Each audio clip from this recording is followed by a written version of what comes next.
अभी जो डॉक्टर साहब ने बात की है, रॉयटर्स के अंदर हसन एक स्टोरी भी आई है, एज फ्रेश एज रिसेंटली मंगल वाले दिन जेडी वैंस की पाकिस्तान के साथ और बाकी जो इंटरमीडिएट्स इंक्लूडिंग चाइना उनके साथ रब्ता शाब्ता हुआ है। स्टोरी हम देख सकते हैं तो वो बातचीत चल रही है, मुज़ाकरात हो रहे हैं और उम्मीद यही है कि किसी नहज पे ये बात आगे बढ़ेगी और जेडी वैंस कोशिश कर रहे हैं क्योंकि पहले दिन से वो इस जंग के खिलाफ थे। आपके पास मतलब आप ज़ाहिर हर रोज़ एक चीज़ तब्दील हो रही है, कल की स्पीच के बाद आपको क्या समझ आएगा प्रेसिडेंट ट्रम्प क्या चाह रहे हैं? देखिए, वो तो चाहते ट्रॉफी हैं, वो चाहते हैं कि ये कहा जाए कि यूएस से ये जंग जीत चुका है, उसने अपने अहदाफ हासिल कर लिए हैं और वो इस बात को बार बार रिपीट करेंगे कि अब ईरान जो है वो अमेरिका और अमेरिकी अवाम के लिए ख़तरा नहीं रहा। कब ख़तरा था वैसे? और जो यानी प्रेसिडेंट है इरानियन, उन्होंने ख़त भी लिख दिया उनके अवाम के नाम पर कि भाई हमारा तो अमेरिकी अवाम से कोई मसला नहीं है। असल में तकलीफ़ तो उन्होंने बड़ी पहुंचा दी है। जो ख़िताब का पर रद्द-ए-अमल आया, जो ख़त लिखा उन्होंने, उस पर ख़ासी तकलीफ़ पहुंची है अमेरिकन ट्रंप एडमिनिस्ट्रेशन को, क्योंकि उनके जो इलेक्शन आ रहे हैं मिड टर्म, उस पर उसका असर आएगा। तो असल तो तकलीफ़ पहुंचा रहा है ईरान इनको, जो कि मिसाइल हमलों से ज़्यादा तकलीफ़ इस ख़त की पहुंची। दूसरी बात ये है जी कि प्रेसिडेंट ट्रंप जैसे ये बात होती है कि वो इतने मुतज़ाद बयानात होते हैं उनके, वो इतने ज़्यादा बयानात दे देते हैं कि वो कहीं भी कल कह सकते हैं जी मैंने तो ये बात भी की थी, और जैसे मैंने कहा है मेरे according to plan on track हमने सब चीज़ की है। अच्छा, हालांकि उसके मुखालिफ भी वो बात जो है ना 4 बातें की होंगी उन्होंने। अब मौजूदा सूरत हाल के अंदर मैं बात करूँ तो पाकिस्तान की जानिब से जो कोशिशें थी, पहले बीच में उसमें 1 दिन का या 2 दिन का पॉज आया, 1.5 दिन का पॉज आया था, कोई जवाब आना था ईरान की जानिब से, जो कि जिसके इंतज़ार में बैठे हुए थी हमारी एडमिनिस्ट्रेशन, हमारी जो सिविल और अस्करी दोनों क़यादतें हैं और उनके जो राब्ते वहाँ पर मौजूद हैं, वहाँ से कुछ जवाब आना था, तो वो सोच रहे थे। तो वहाँ से मेरे ख्याल से कुछ जवाब आया है। अब वो क्या जवाब आया ये बात तो क्लियर नहीं हुई, लेकिन दोबारा गुफ्तु शनीद का जो सिलसिला है वो आगे बढ़ चुका है। अब इस बात पर ये आप उम्मीद कर सकते हैं कि आने वाले दिनों के अंदर शायद कोई मुज़ाकरात के हवाले से कोई अच्छा मस्बत नतीजा आ जाए। अभी हतमी बात नहीं है, कोशिश और एफर्ट जारी हैं।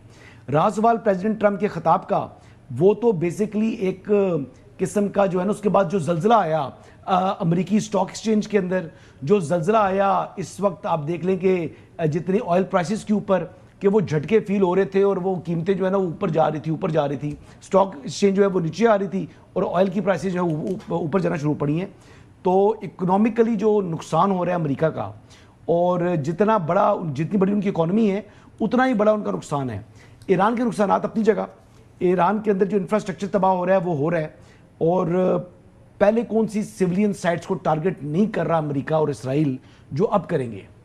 पहला क्वेश्चन तो ये है। बिल्कुल ठीक है जी, वो कहते हैं जी कि उनके पास कोई एयर डिफेंस सिस्टम नहीं है, वो हमारे मिसाइलों को नहीं रोक सकते, वो नहीं रोक पा रहे, लेकिन वो जहां पर हिट कर रहे हैं वहां पर वो भी अपने टारगेट और आदाब अचीव कर रहे हैं। तो ये जो सूरत हाल है, ये मार खाने की सकत है ईरान के अंदर, असल थ्रेट ईरान गिर नहीं रहा। असल थ्रेट ये है कि खर्ग आयरलैंड, क्यों वहां से 90% जो ऑयल की सारी तरसील होती है, तो वो उनको कह रहे हैं कि उसको मैं तबाह कर दूंगा।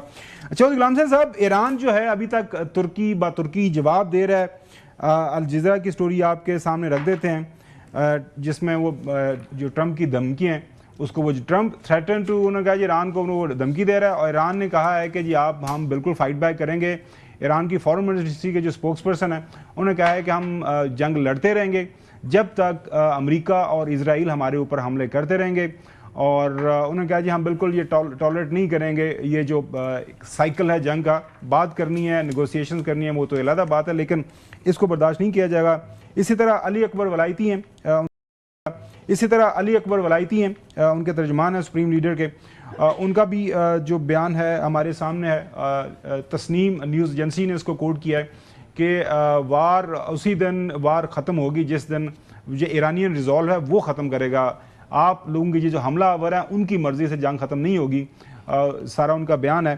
तो चौधरी साहब, एक तरफ प्रेसिडेंट ट्रंप की स्पीच और दूसरी तरफ ये सारा मामला, योर थॉट्स? लेकिन पहली बात तो यह है कि जंग ख़त्म नहीं हुई, और नंबर 2 कोई भी नहीं फतह का ऐलान करने की पोजीशन में। वो जो प्रेसिडेंट ट्रंप ने कल फरमाया है वो पहले दिन जंग शुरू करने के वक्त से लेकर आज तक मुसलसल एक ही, जैसे जमील साहब फरमा रहे थे कि एक ही सांस में कई बातें वो कर रहे होते हैं और मुतज़ाद बातें होती हैं कि आप कहेंगे उनका ये मतलब है, आप कहें वो मतलब है किसी को।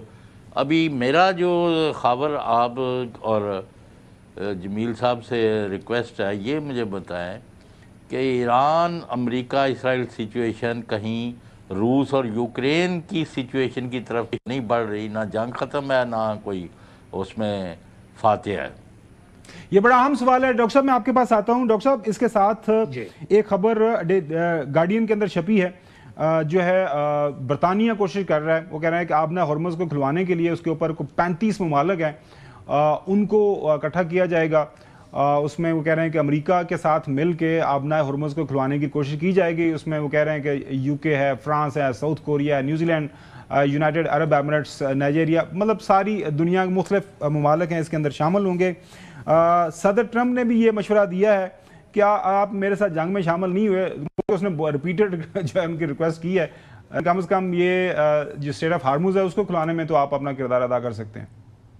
So to those countries that can't get fuel, many of which refuse to get involved in the decapitation of Iran, we had to do it ourselves.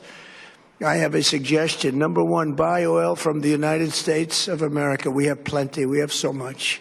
And number two, build up some delayed courage. Should have done it before. Should have done it with us, as we asked. Go to the Strait and just take it. Protect it. Use it for yourselves. Iran has been essentially decimated.